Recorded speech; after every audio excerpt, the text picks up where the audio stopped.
नमस्कार मित्रांनो, नाव आहे सतीश लावंड. माझी ही 3 नंबरच्या टप्प्यातली मका आहे.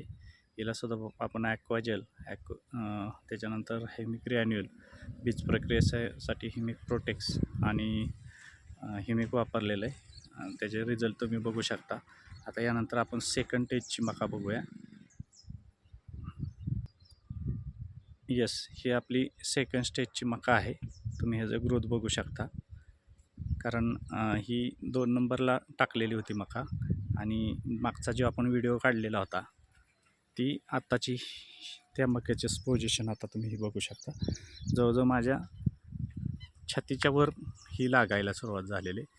तुम्ही हे जे पाने बघू शकता आणि खरोखर मित्रांनो, तुम्ही जर ॲग्रीचे प्रोडक्ट वापरले तर खूप जबरदस्त रिझल्ट आपल्याला ह्याच्या माध्यमातून आपण घेतलेला आहे. इथनं मागं पण घेतलेलं होतं, पण मी व्हिडिओ कधी काढलेले नव्हते. पण आज तुम्ही बघू शकता, कारण पहिला पण व्हिडिओ तुम्ही बघितलेला आहे माझा.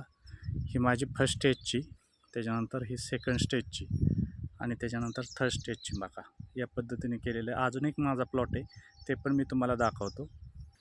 आणि ही म्हणजे 3 ते तिसऱ्या स्टेजला टाकलेली मका आहे. म्हणजे पहिली सुरुवातीला मी जी व्हिडिओ काढला ती मका आणि ही मका 1-2 दिवसाचा फक्त फरक आहे.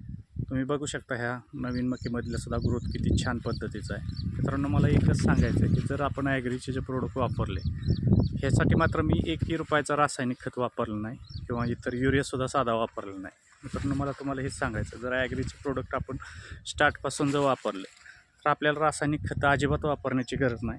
रासायनिक खतं न वापरतासुद्धा इतक्या चांगल्या पद्धतीचा प्लॉट आपण आणू शकतो. त्यासाठी फक्त विश्वास ठेवा आणि ॲग्रीचे प्रोडक्ट वापरायला सुरुवात करा. आज माझ्या संपूर्ण क्षेत्रामध्ये फक्त ॲग्रीच्या खताचा रिझल्ट तुम्हाला ह्या व्हिडिओच्या माध्यमातून मी दाखवतो आहे. थँक्यू.